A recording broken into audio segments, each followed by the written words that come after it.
में विधानसभा चुनाव को लेकर जिला प्रशासन लगातार वोटर जागरूकता अभियान चला रहा है। इस अभियान के तहत विभिन्न जगहों पर आम लोगों से वोट देने को लेकर शपथ दिलाई जा रही है और रवि किशन को जान से मारने की धमकी मिली है। बड़ी खबर, बीजेपी सांसद रवि किशन को धमकी, रवि किशन को जान से मारने की धमकी दी गई है। रवि किशन ने एक्स पर इसकी जानकारी दी है। बड़ी खबर है, मुझे हाल ही में फोन पर अपशब्द कहे गए, मां को लेकर भी अभद्र भाषा का प्रयोग हुआ। धमकी को लेकर रवि किशन ने लिखा, मैं इन धमकियों से डरता नहीं हूं, न झुकूंगा।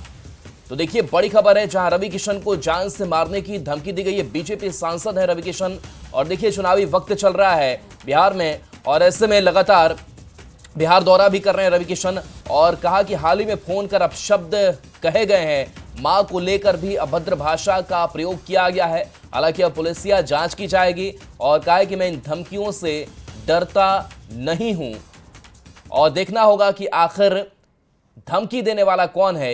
ये पूरा पोस्ट भी साथ साथ हम आपको दिखा रहे हैं, लंबा चौड़ा पोस्ट उन्होंने किया है और उस पोस्ट में उन्होंने कहा कि ऐसी धमकियां अगर जो मुझे मिली है, मैं इससे डरता नहीं हूं और धर्म के पथ पर चलना यही मेरा कर्तव्य है।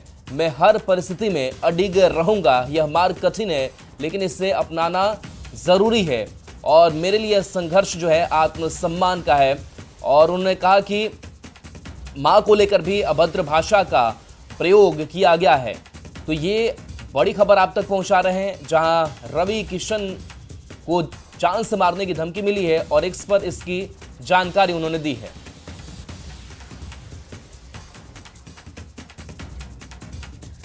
बढ़ते आगे, सीएम नीतीश कुमार ने बिहार में बिजली की व्यवस्था को लेकर पिछली सरकार पर निशाना साधा और अपनी सरकार की उपलब्धि बताई। सीएम नीतीश कुमार ने एक्स पर पोस्ट करते हुए लिखा, 2005 से पहले बिजली की क्या हालत थी। पूरा प्रदेश अंधेरे में डूबा रहता था। बिजली के तार जर्जर हालत में थे, ट्रांसफार्मर जले रहते थे, ग्रामीण इलाकों में बिजली नहीं थी। 2005 के बाद बिजली व्यवस्था में सुधार हुआ, नए ग्रिड उपकेंद्र लगाए गए, नए विद्युत शक्ति उपकेंद्रों की स्थापना, नए ट्रांसफार्मर और तार लगाए गए। बिजली आपूर्ति 700 से बढ़कर 8000 मेगावाट हो गया। उत्पादन 540 मेगावाट से बढ़कर 8850 मेगावाट हो गया है। बिहार का भविष्य रोशनी से भरा है। बिजली के क्षेत्र में इतना काम कर दिया है कि अब लालटेन युग कभी नहीं लौटेगा।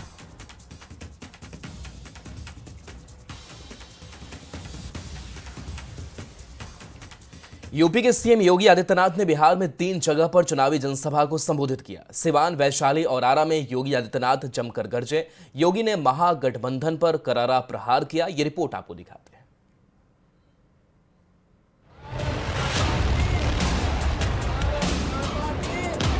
याद करना, अगर कांग्रेस और आरजेडी जीतती है तो गरीब के राशन को सबसे पहले बंद करके हजम कर डालेंगे। बिहार के सियासी रण में यूपी के सीएम योगी आदित्यनाथ जमकर गरजे। योगी ने सिवान, वैशाली और आरा में चुनावी जनसभा को संबोधित किया। सिवान के संग्राम में यूपी के सीएम ने हुंकार भरते हुए इशारों में पूर्व सांसद शहाबुद्दीन के बेटे पर निशाना साधा। याद करना, अगर कांग्रेस और आरजेडी जीतती है तो गरीब के राशन को सबसे पहले बंद करके हजम कर डालेंगे। नौजवानों की नौकरी के नाम पर ये लोग नौकरी तो नहीं देंगे, नौकरी के नाम पर आपकी जमीन को भी हजम कर डालेंगे। और रघुनाथपुर के उत्साह को देख करके तो मैं कह सकता हूं कि रघुनाथपुर में तो लोगों ने कह दिया कि खानदानी माफिया को फिर से नहीं आने देना है। योगी आदित्यनाथ ने वैशाली के लालगंज में भी चुनावी जनसभा को संबोधित किया। बारिश के बावजूद योगी की सभा में लोगों का जोश दिखा। लोगों ने बुलडोजर बाबा के नारे लगाए। योगी आदित्यनाथ ने यहां एनडीए की जीत का दावा किया और कहा, महागठबंधन माफिया राज लाएगा लेकिन बीजेपी ऐसा होने नहीं देगी। ये तो आए हैं इसलिए सत्ता में आएंगे, माफिया राज लोग लेके आएंगे, गरीबों को मिलने वाले राशन पर डकैती डालेंगे, बेटी और बहन की सुरक्षा पर सेल लगाएंगे, व्यापारियों को लूटेंगे, लेकिन एनडीए ये नहीं होने देगा। बीजेपी और एनडीए का गठबंधन ये नहीं होने देगा। वैशाली के बाद योगी आदित्यनाथ आरा पहुंचे। योगी ने अगियाओं विधानसभा क्षेत्र में चुनाव प्रचार किया। पूरा मैदान जय श्री राम और मोदी योगी जिंदाबाद के नारों से गूंज उठा। भारी बारिश में हजारों की संख्या में लोग योगी को सुनने के लिए डटे रहे। यहाँ भी योगी आदित्यनाथ ने महागठबंधन पर करारा हमला बोला।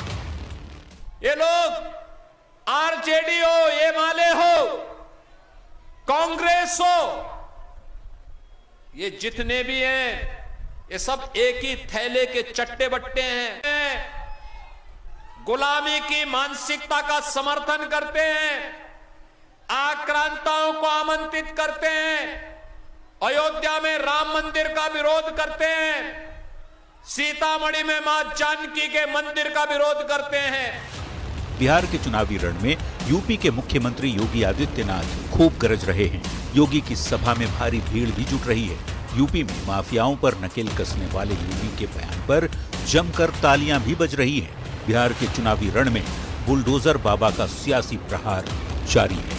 न्यूज 18 के लिए सिवान से मृत्युंजय सिंह, वैशाली से प्रफुल्ल कुमार और आरा से चंदन कुमार की रिपोर्ट। सीतामढ़ी में विधानसभा चुनाव को लेकर जिला प्रशासन वोट के प्रति लोगों में जागरूकता फैला रहा है और इसको लेकर सूचना जनसंपर्क विभाग के कलाकार विभिन्न चिन्हित बूथों पर जाकर लोगों में गीत संगीत के जरिए जागरूकता फैलाने की कोशिश कर रहे हैं। इसे लेकर स्वीप कोषांग का गठन भी किया गया है।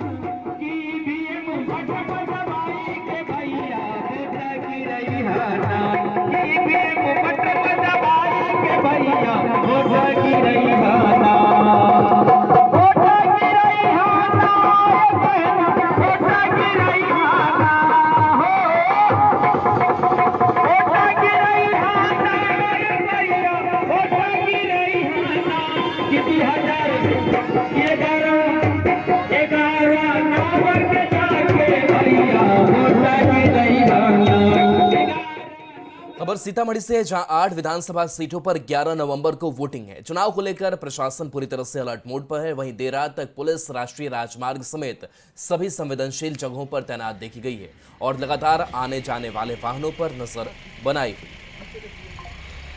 चुनाव को लेकर सीतामढ़ी जिला प्रशासन पूरी तरीके से अलर्ट मोड में है। 11 नवंबर को सीतामढ़ी के कुल 8 विधानसभा क्षेत्रों में मतदान की प्रक्रिया को पूरा कराया जाना है, जिसको लेकर सीतामढ़ी पुलिस प्रशासन पूरी तरीके से अलर्ट मोड में है। आप तस्वीरों के जरिए देख सकते हैं, सीतामढ़ी शहर समेत ग्रामीण इलाकों में भी चेकिंग पॉइंट बनाकर लगातार जो वाहनों की जांच है उसकी की जा रही है और पुलिस प्रशासन का यह प्रयास है कि किसी भी परिस्थिति में जो असामाजिक तत्व है, जिनका यह मंसूबा है कि चुनाव के दौरान अशांति फैलाने की कोशिश की जाए, उसको पूरा नहीं होने देना है। तो आप तस्वीर देख सकते हैं, सीतामढ़ी का यह भाषण पुलिस पिकेट है, जहां पर लगातार जो पुलिस प्रशासन के अधिकारी है वो लगातार यहां पर मौजूद है और हर आने जाने वाले लोगों पर सघनता से उसकी जांच की जा रही है और लगातार यह प्रयास किया जा रहा है कि किसी भी तरीके की जो अप्रिय घटना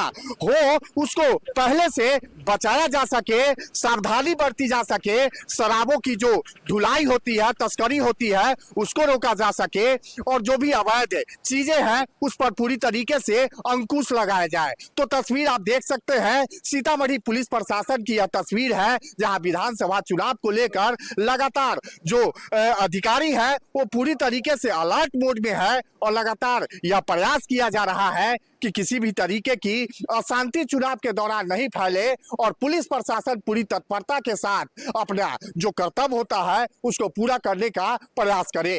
राकेश रंजन, न्यूज 18, सीतामढ़ी। और इस बीच आपको बड़ी खबर बताते हैं, बिहार के रण में आज भी दिग्गज उतरने वाले हैं। केंद्रीय गृह मंत्री अमित शाह की 3 जनसभा होने वाली है।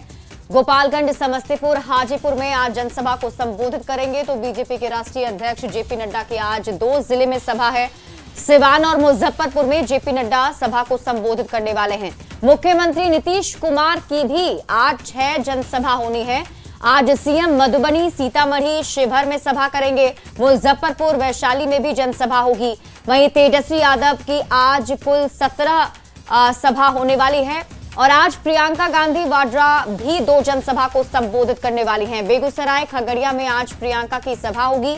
आज बिहार के रण में महाराष्ट्र के सीएम देवेंद्र फडणवीस भी आने वाले हैं। छपरा में उनकी सभा होगी।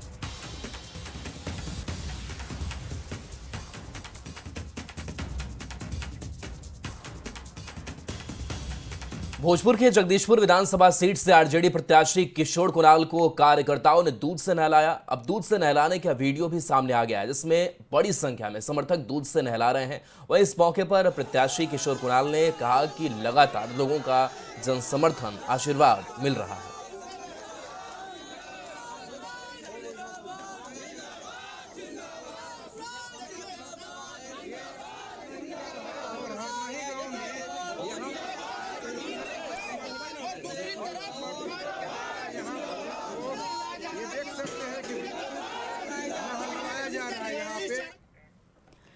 तो बिहार में चुनाव प्रचार जोरों पर है। सीतामढ़ी के रीगा विधानसभा के एनडीए प्रत्याशी वैद्यनाथ प्रसाद ने सीएम नीतीश कुमार और पीएम मोदी की जमकर तारीफ की।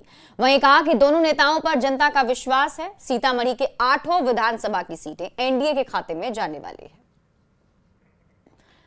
तो आपको बता दें कि इस वक्त चुनाव प्रचार का जोर लगातार बिहार में देखने को मिल रहा है। और इस बीच बड़ी खबर सामने आ रही है। घाटशिला उपचुनाव से जुड़ी आपको इस वक्त की बड़ी खबर बता रहे हैं। उपचुनाव में पोस्टल बैलेट से मतदान शुरू। बड़ी खबर सामने आ रही है। 2 दिन में 117 वोटर ने वोटिंग की है। सुबह 9 बजे से 5 बजे तक मतदान की प्रक्रिया। 2 नवंबर को होम वोटिंग की शुरुआत। 85 वर्ष से ज्यादा और 40% दिव्यांग को इसकी सुविधा दी गई है। मतदान कर्मी, पुलिस बल मतदान कर रहे हैं।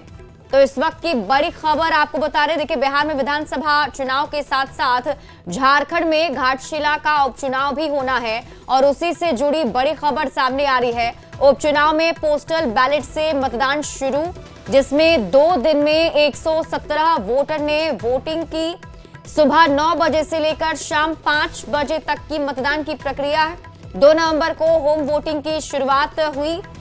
बता दें कि 85 वर्ष से ज्यादा और जो 40% दिव्यांग हैं, उनके लिए ये सुविधा दी गई है ताकि वो अपने सुविधा अनुसार मतदान कर सके। जो बुजुर्ग व्यक्ति हैं, जो दिव्यांग हैं, उनके लिए होम वोटिंग की शुरुआत की गई है।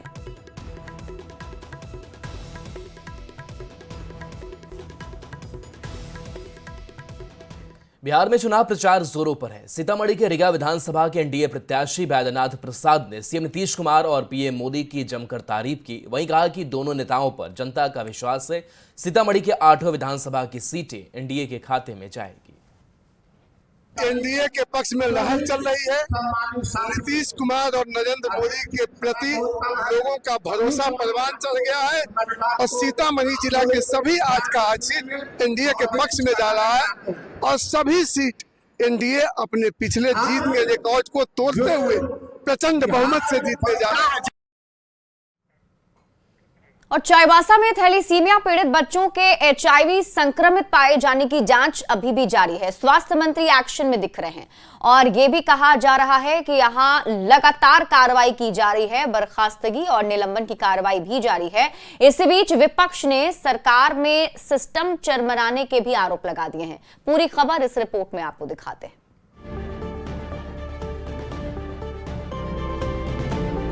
चाईबासा में थैलीसीमिया पीड़ित 5 बच्चों के एचआईवी संक्रमित पाए जाने के बाद जांच का दौर जारी है। मामले की गंभीरता को देखते हुए स्वास्थ्य मंत्री इरफान अंसारी खुद चाईबासा पहुंचे और ब्लड बैंक के साथ सदर अस्पताल का भी जायजा लिया। पूरे मामले में एक्शन लेते हुए स्वास्थ्य विभाग ने चाईबासा ब्लड बैंक के टेक्नीशियन मनोज कुमार को बर्खास्त कर दिया है। सिविल सर्जन और ब्लड बैंक के प्रभारी को पहले ही निलंबित किया जा चुका है और पिछले 6 दिन से उच्च स्तरीय जांच टीम की कार्रवाई भी जारी है।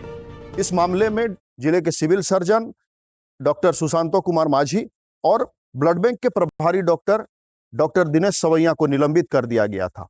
उसके बाद अब टेक्नीशियन मनोज कुमार को बर्खास्त कर दिया गया है। अब इस मामले में जांच पड़ताल जारी है। स्वास्थ्य मंत्री की माने तो चाईबासा सदर अस्पताल में ब्लड डोनेट का ये मामला 2022-23 का है।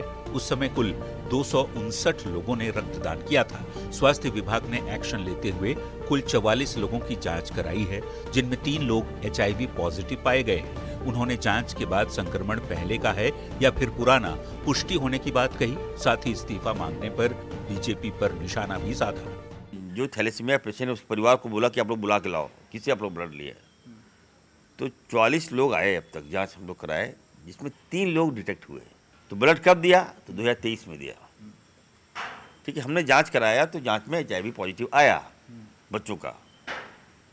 तो आखिर ब्लड दिया तो कहाँ से दिया, क्यों दिया? तो ये सारी बातें जांच में आ रही है। पूरे मामले पर बीजेपी काफी मुखर नजर आ रही है। पूर्व सीएम मधु कोड़ा ने घटना के 10 दिन बाद स्वास्थ्य मंत्री के दौरे पर निशाना साधा और स्वास्थ्य विभाग में व्यवस्था चौपट होने का आरोप लगाया। आज 6 बच्चे जो वहां पर HIV ब्लड चढ़ने से आज उसका जिंदगी बर्बाद हो गया, उसका कीमत, उसका जिम्मेदारी आज झारखंड सरकार नहीं ले रही है, हेमंत सरकार नहीं ले रहा है। मुख्यमंत्री को लेना चाहिए था। आज ये सारे चीज देख रहा है, चरमरा गया है। चाईबासा ब्लड बैंक की लापरवाही से थैलीसीमिया पीड़ित 5 बच्चों के HIV संक्रमित होने के बाद जहां लोगों में गुस्सा दिख रहा है, स्वास्थ्य मंत्री एक्शन में दिख रहे हैं, लेकिन उन पर देर से जागने के आरोप भी लग रहे हैं। जांच जारी है, रिपोर्ट का इंतजार है, लेकिन क्या ये जांच अपने नतीजे तक पहुंचेगी या फिर कागजों और फाइलों में ही उलझकर मुद्दे से भटक जाएगी, इसका सबको इंतजार है। न्यूज़ 18 के लिए चाईबासा से रुपेश प्रधान, रांची से संजय कुमार सिन्हा और जमशेदपुर से आशीष तिवारी की रिपोर्ट।